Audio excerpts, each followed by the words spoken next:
Hello students, welcome to Aram Bach Maths classes for juniors.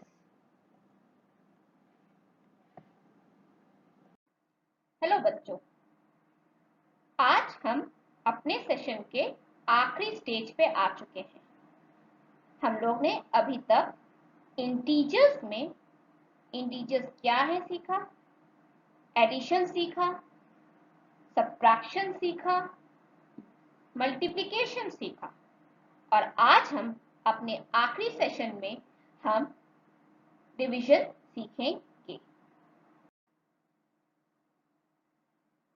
Division of integers सीखने से पहले हमें कुछ टर्म्स को समझना जरूरी है। पहला है डिविडेंड, फिर है हमारा डिवाइजर एंड आखिरी है क्वोशिएंट। पहले हम समझ सकते हैं, पहले एक एग्जांपल ले लेते हैं जिससे हमें ये टर्म्स क्लियर हो जाए। जैसे हमको मान लो डिवाइड करना है 4 को 2 से, ठीक है। अब 4 को 2 से डिवाइड करोगे तो आप होल नंबर्स के कॉन्सेप्ट से जानते हो 4 डिवाइडेड बाई 2 क्या बन जाएगा 2।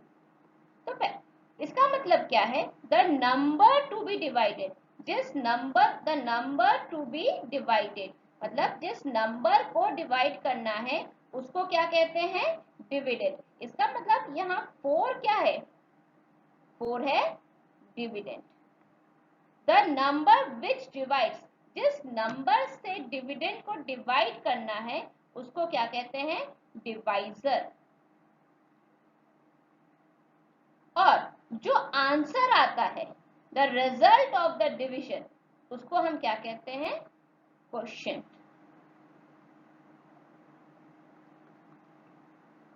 हाँ, अगर हम इसको इस 4/2 इज इक्वल्स टू 2 लिखूं तो ये 4 क्या बन गया, 4 बन गया डिविडेंड, 4 बन गया डिविडेंड।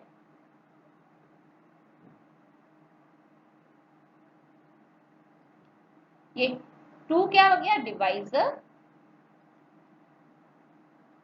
और ये 2 क्या बन गया, क्वोशिएंट। चलिए कुछ और एग्जांपल्स देख लें।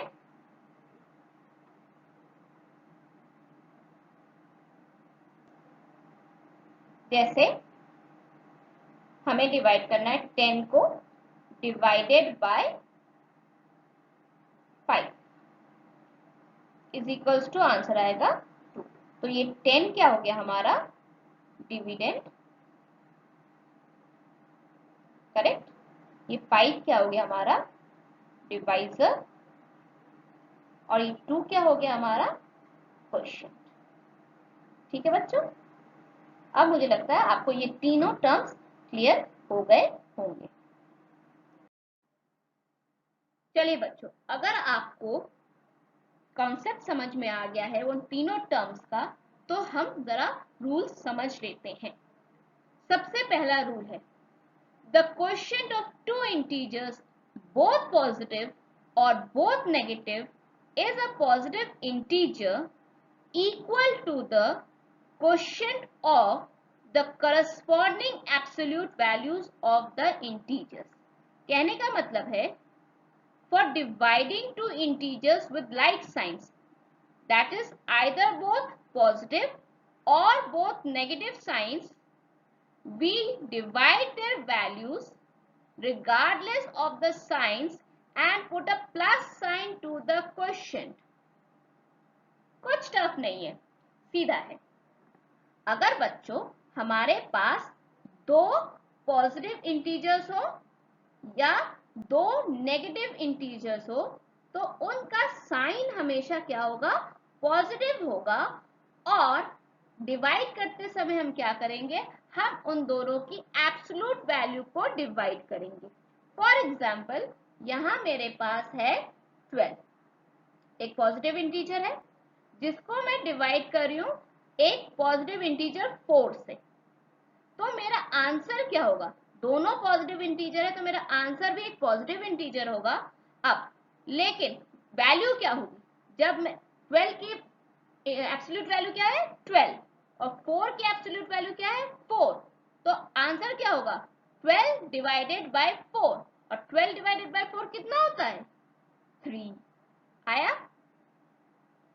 यही अगर मान लो मेरे दोनों नेगेटिव टर्म्स हो, मतलब यही नंबर ले लेते हैं माइनस का 12 डिवाइडेड बाय माइनस का 4, आंसर क्या होना चाहिए इस केस में भी आंसर क्या होगा पॉजिटिव होगा। लेकिन हम क्या करेंगे हम -12 की एब्सोल्यूट वैल्यू से -4 की एब्सोल्यूट वैल्यू को डिवाइड करेंगे।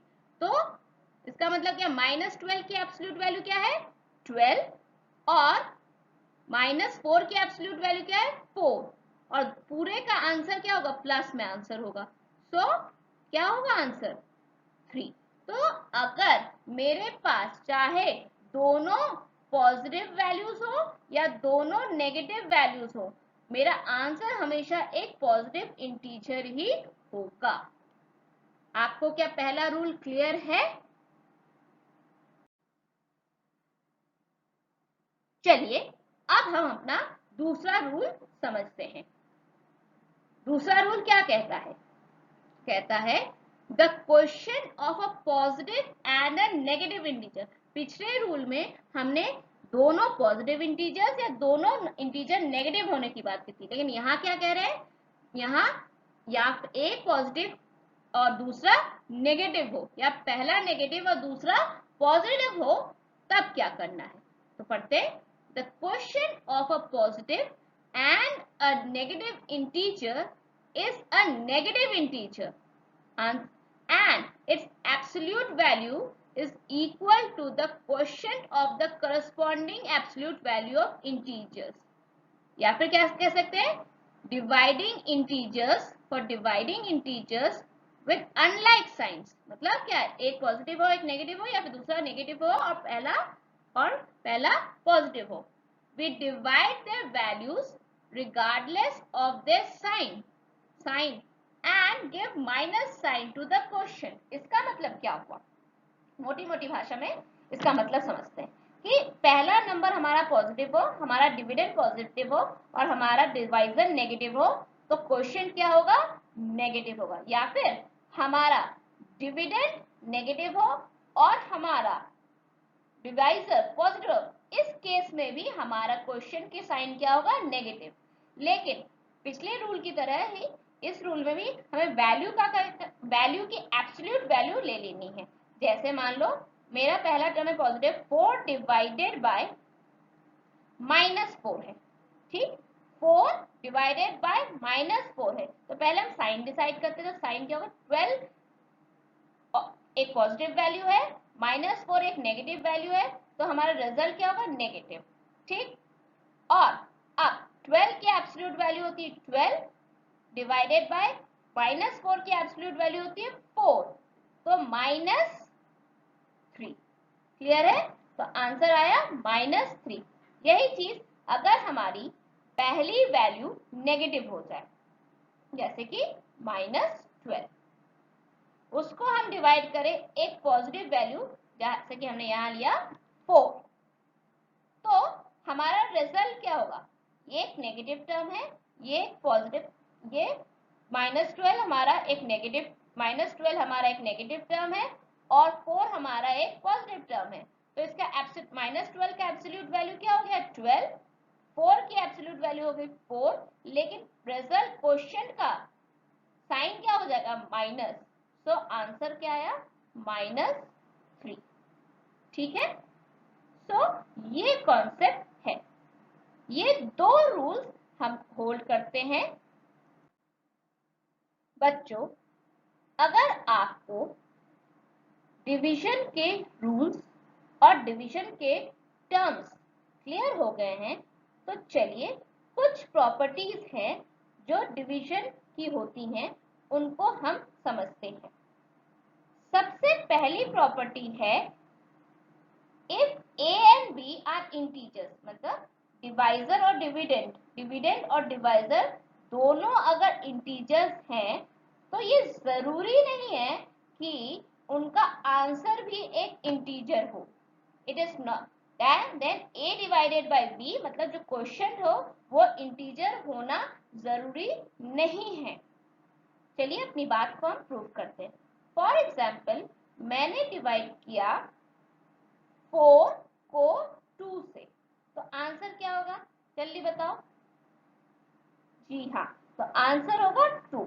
अब ये 2 एक इंटीजर है, यस और नो, ये 2 एक इंटीजर है, लेकिन मैंने कहा कि मैंने 2 को डिवाइड किया 4 से, 2 को मैंने डिवाइड किया 4 से, तो देखो 1/2 आंसर आता है। 1/2 आंसर आया, 2 1 2, 2 2 4, 1/2 आंसर आया। क्या ये 1/2 क्या ये एक इंटीजर है? नहीं, ये इंटीजर नहीं है, लेकिन ये 2 एक इंटीजर है, राइट?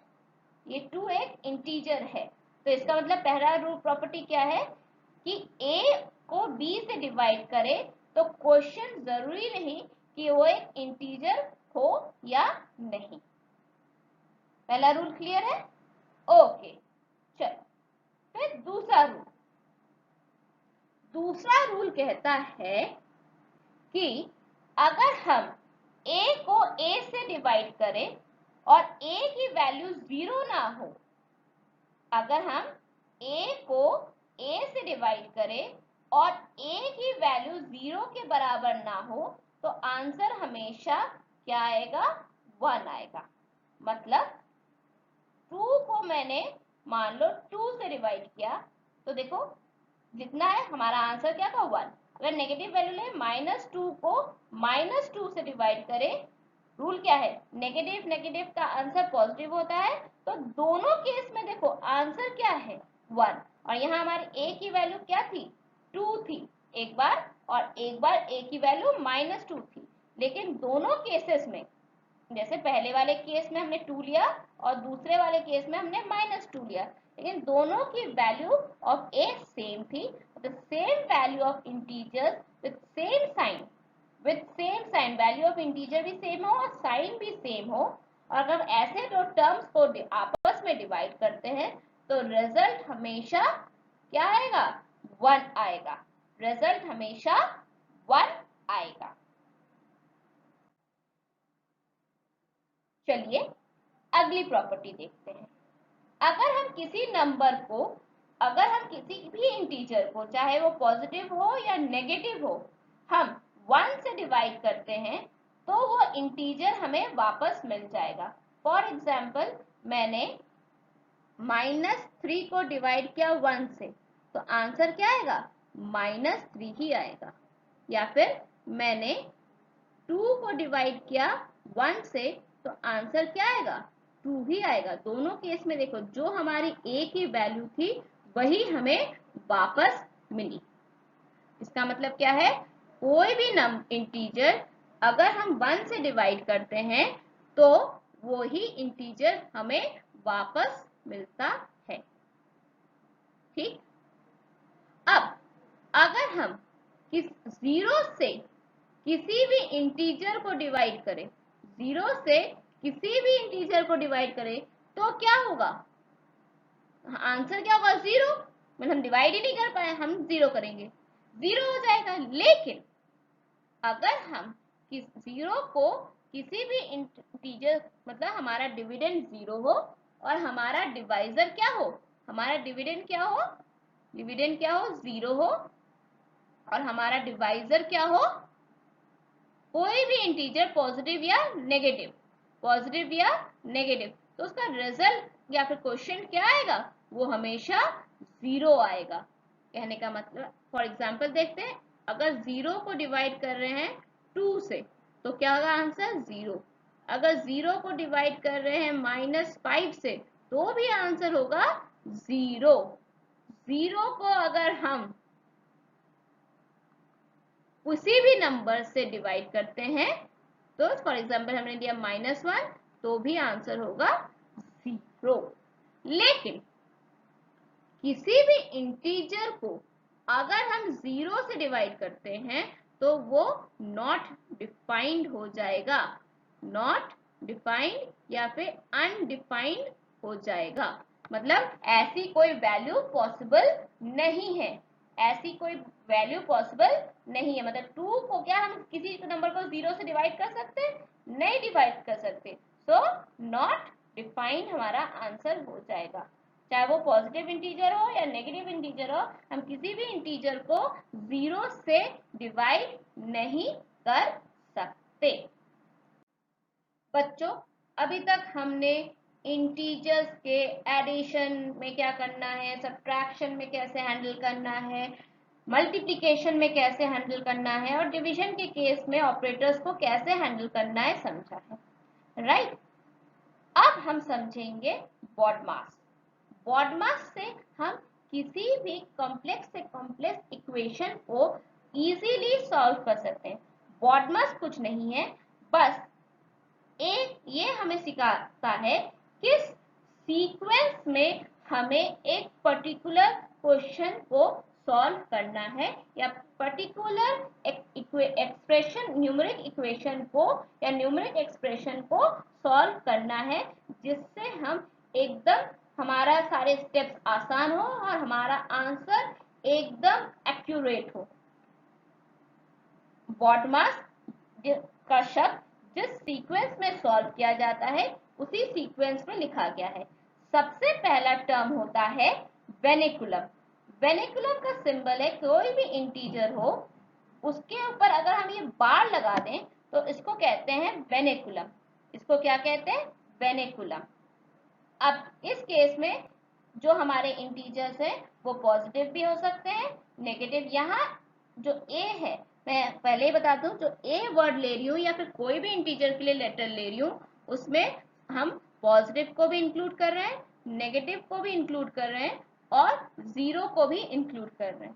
तो इसका मतलब अगर वेनिकुलम है तो a टू द पावर बार का मतलब है a की बार, या अगर मान लो 2 + 3 है वेनिकुलम के अंडर है, इसका मतलब मुझे क्या करना है, ये 2 और 3 को दोनों को ऐड करना है और इसका आंसर होगा 5। लेकिन अगर 2 + 3 है और +3 के ऊपर ही सिर्फ वेनिकुलम है, इसका मतलब हम सॉल्व करेंगे तो क्वेश्चन बन जाएगा 2 + 3, क्योंकि वेनिकुलम हटने के बाद हमने हमारे इसके अंदर सिर्फ 3 ही था। अंडरस्टूड? तो वेनिकुलम एक तरीके से ब्रैकेट की तरह ही हम हैंडल करते हैं। अब आई अगला BODMAS का बी में हमारे पास 3 तरीके के BODMAS में ब्रैकेट के 3 मतलब होते हैं। स्मॉल ब्रैकेट, फिर होता है कर्ली ब्रैकेट और आखिरी होता है स्क्वायर ब्रैकेट। और इसी सीक्वेंस, जिस सीक्वेंस में मैंने लिखा है इसी सीक्वेंस में इनको सॉल्व भी किया जाता है।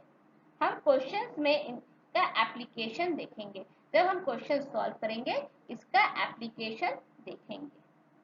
अब फॉर एग्जांपल, अब ऑफ है, ओ का मतलब वेनिकुलम में ओ का मतलब है ऑफ। ऑफ का मतलब है किसी का पार्ट, मतलब जैसे फॉर एग्जांपल मैंने लिखा A of B. A of B मतलब क्या है, ए का बी का पार्ट है ए, और इसको जब सॉल्व करते हैं ऑपरेशंस में ऑफ को हम मल्टीप्लाई की तरह यूज करते हैं। मतलब ए ऑफ बदल जाए ए मल्टीप्लाइड बाय बी में। ऑफ कैसे बदल जाता है? ए मल्टीप्लाइड बाय बी में। तो ये हो गया ऑफ। फिर हमारा डिवीजन आ गया। उसके बाद हम क्या थे, सबसे पहले वेनिकुलम्स को सॉल्व करते हैं, फिर किसको सॉल्व करते हैं, ब्रैकेट को, फिर ऑफ वाले ऑपरेटर को, फिर हमारा अगला ऑपरेटर कौन सा होता है, डिवीजन, मतलब a divided by b solve होगा। उसके बाद डिवीजन के बाद क्या आता है, मल्टीप्लीकेशन, फिर a मल्टीप्लाइड बाय b हम सॉल्व करते हैं। और जब डिवीजन का ऑपरेशन हो जाता है, मल्टीप्लिकेशन का ऑपरेशन हो जाता है, तब हम करते हैं एडिशन के ऑपरेटर्स को हैंडल। जितने भी एडिशन वाले ऑपरेटर्स हैं उनको हम हैंडल करते हैं। और आखिरी में जब ये सारे हो जाएं तब जाके हम सब्ट्रैक्शन वाले ऑपरेटर से को हैंडल करते हैं। थोड़ा कंफ्यूजिंग लग रहा होगा, बस आप इसका सीक्वेंस याद कर लो बच्चों। सबसे पहले क्या करते हैं, वेनिकुलम्स को सॉल्व करते हैं, फिर ब्रैकेट्स को, और ब्रैकेट्स में भी सबसे पहले स्मॉल ब्रैकेट, फिर कर्ली ब्रैकेट, फिर स्क्वायर ब्रैकेट को सॉल्व करते हैं, फिर आ गया हमारा ऑफ, फिर हमारा आता है डिवीजन, फिर आता है मल्टीप्लिकेशन, उसके बाद हम करते हैं एडिशन और आखिरी में सब्ट्रैक्शन। चलिए इसको समझने के लिए पहले हम कुछ एग्जांपल्स देखें। यहां मैंने आपको एक क्वेश्चन दिया है कि हमारे पास है 118 minus square bracket 121 divided by 11 into 11 small bracket में माइनस स्मॉल ब्रैकेट में -4, फिर स्मॉल ब्रैकेट के बाद माइनस, फिर कर्ली ब्रैकेट खुला उसमें 3 minus 9 minus 2 curly bracket close. लेकिन एक चीज ऑब्जर्व करो, माइनस पे नहीं है वेनिकुलम, 9 माइनस 2 पे है। -9 माइनस 2 पे वेनिकुलम नहीं है, वेनिकुलम है 9 माइनस 2 पे, and then square bracket close. चलिए अब हम इसको सॉल्व करने की कोशिश करते हैं। ठीक है, तो अगर देखो सबसे पहले हमारा बॉडमास के रूल के हिसाब से हमें वेनिकुलम सॉल्व करना है। अगर हमें सबसे पहले वेनिकुलम सॉल्व करना है तो बाकी सारी चीजें हम क्या करेंगे, एज इट इज कॉपी कर लेंगे। तो क्या कॉपी हुआ, 118 minus square bracket 121 divided by 11 into 11 minus of -4 minus curly bracket 3 minus, और 9 माइनस 2 कितना होता है, 9 माइनस 2 7 होता है। चलिए 7 और कर्ली ब्रैकेट क्लोज। ठीक, इतना क्लियर है। अगला ब्रैकेट्स, और ब्रैकेट्स में भी सबसे पहले कौन सा, राइट, ब्रैकेट्स में सबसे पहले हम सॉल्व करेंगे स्मॉल ब्रैकेट्स को, तो बाकी चीजें कॉपी हो जाएंगी। इक्वल टू लगाते हैं 118 माइनस स्क्वायर 121 डिवाइडेड बाय, अब ब्रैकेट सॉल्व करें, 11 मल्टीप्लाइड बाय 11 कितना होता है, जी हाँ 121। अब बेटा एक चीज समझो, अगर ब्रैकेट के बाहर, यहां जैसे देखो, अगर ब्रैकेट के बाहर माइनस साइन हो तो हम एडिटिव इनवर्स लेते हैं ब्रैकेट के अंदर के टर्म्स का। ब्रैकेट के बाहर कौन सा टर्म है, माइनस है, तो माइनस ब्रैकेट के अंदर हम उसका एडिटिव इनवर्स लेते हैं। तो इस केस में क्या होगा, इस केस में अगर हम देखें -4 है, माइनस है का साइन है, और ब्रैकेट के अंदर -4 है, -4 का एडिटिव इनवर्स क्या होता है, +4, राइट, +4 होता है। तो हम यहाँ क्या लिखेंगे, +4, माइनस ना लिख के क्या लिखेंगे, +4, क्योंकि हमें -4 माइनस का एडिटिव जो नंबर है उसका एडिटिव इनवर्स लिखना है। ठीक, फिर माइनस साइन लिखते हैं और कर्ली ब्रैकेट के अंदर देखते हैं क्या आंसर आता है। कर्ली ब्रैकेट के अंदर है 3 माइनस 7 एज इट इज लिख देते हैं। ठीक, अब चलते हैं, फिर से आते हैं। अब हमें कौन सा सॉल्व करना है, कर्ली ब्रैकेट। अब 3 माइनस 7 क्या हुआ, अब 3 में देखो 3 एक पॉजिटिव इंटीजर है और 7 एक नेगेटिव इंटीजर है, करेक्ट, पॉजिटिव इंटीजर है, लेकिन यहाँ क्या हो रहा है, सब्ट्रैक्शन हो रहा है। तो माइनस का साइन है, सब्ट्रैक्शन है, तो हम क्या करेंगे, एब्सोल्यूट वैल्यू देखेंगे। 3 की एब्सोल्यूट वैल्यू क्या है, 3, और 7 की एब्सोल्यूट वैल्यू क्या है, 7। लेकिन 7 के आगे कौन सा साइन लगा है, माइनस, राइट, और 3 के आगे प्लस का साइन है। तो 7 डिफरेंस निकालेंगे, तो 7 माइनस 3 कितना हुआ, 4, और 7 बड़ा है तो उसका साइन हम लगा देंगे, तो 4 का साइन क्या हो जाएगा, -4। तो कर्ली ब्रैकेट सॉल्व करेंगे तो हमें क्या मिलेगा, -4। ठीक, तो 118 minus 121 divided by 121 plus 4, bracket curly bracket के अंदर क्या मिला हमको, -4, करेक्ट। अब देखो अब क्या होगा, -4 है, यहाँ है -4 और ब्रैकेट के बाहर है -4, क्या करें, जी हाँ, अगर ब्रैकेट के अंदर -4 है और बाहर माइनस है तो क्या होगा, हम एडिटिव इनवर्स ले लेंगे। तो कर्ली ब्रैकेट सॉल्व होने के बाद हमारा आंसर क्या बन जाएगा? हमारा आंसर बन जाएगा +4, क्योंकि कर्ली ब्रैकेट के अंदर हमें मिल रहा था -4 और कर्ली ब्रैकेट के बाहर कौन सा साइन है? माइनस का। कर्ली ब्रैकेट के अंदर से हमें रिजल्ट मिल रहा था -4 और -4 और कर्ली ब्रैकेट के बाहर साइन है माइनस। तो जब -4 ब्रैकेट के बाहर सॉल्व हुआ तो बन गया +4। चलिए अब हम किस ब्रैकेट को सॉल्व करेंगे? हम स्क्वायर ब्रैकेट को सॉल्व करेंगे। तो देखते हैं, पहले 118 कॉपी कर लें। अब स्क्वायर ब्रैकेट में देखो दो ऑपरेटर्स हैं, डिवीजन भी है, एडिशन भी है, लेकिन हमारा रूल क्या कहता है? हमें पहले क्या करना है? डिवीजन को सॉल्व करना है और एडिशन को रहने देना है। तो अगर हम अब देखो 1 to 1 डिवाइडेड बाय 1 to 1, ये इजी है या नहीं? देखो a डिवाइडेड बाय a, अभी हमने प्रॉपर्टी पढ़ी कि a डिवाइडेड बाय a, अगर a को a से डिवाइड करें तो आंसर हमेशा क्या होता है? जी हाँ, 1 होता है। तो a 121 को 121 से डिवाइड करें तो आंसर आएगा 1। ठीक, और बाकी चीजें कॉपी कर लें। ठीक, अब हम देखें हमारा डिवीजन वाला ऑपरेटर सॉल्व हो गया, हमने रेस्ट कॉपी किया। अब देखते हैं हमें ऐड करना है, और ऐड करते हुए देखो सारे टर्म्स एडिशन के ऑपरेटर्स है, सारे टर्म्स पॉजिटिव इंटीजर्स है। इसका मतलब क्या हुआ? पूरी सीरीज का साइन क्या हो जाएगा? Plus, right? लेकिन प्लस, तो पहले देखें क्या है? 4 + 1 5 है, 4 + 1 5 है, करेक्ट?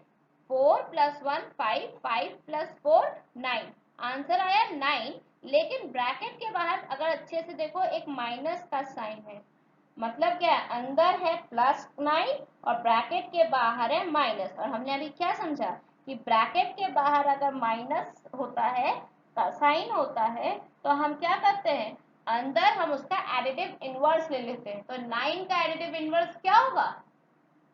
-9। तो यहाँ क्या हो जाएगा?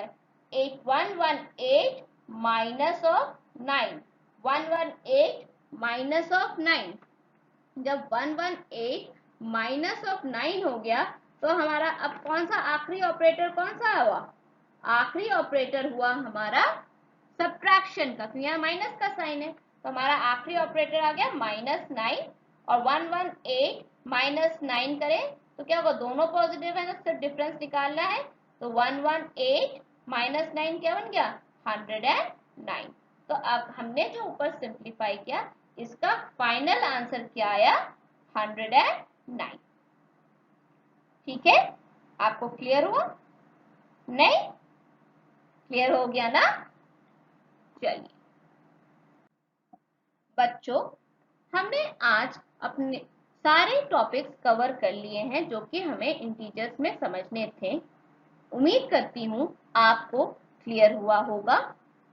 आप हमारे इनिशिएटिव को थोड़ा सा और एक्साइटिंग बनाने के लिए और हमारी मेहनत में थोड़े से चार चांद लगाने के लिए प्लीज लाइक करिए और अपने फ्रेंड्स के साथ प्लीज हमारे इस चैनल को शेयर करिए और उनको सब्सक्राइब करने के लिए भी कहिए, ताकि जिस तरह से आपकी प्रॉब्लम सॉल्व हो रही है ऐसे ही उनकी भी प्रॉब्लम्स जो कॉन्सेप्चुअल होती है, जिसकी वजह से हम कॉम्पिटिशन्स में प्रॉब्लम्स फेस करते हैं, उनको दूर कर सकें।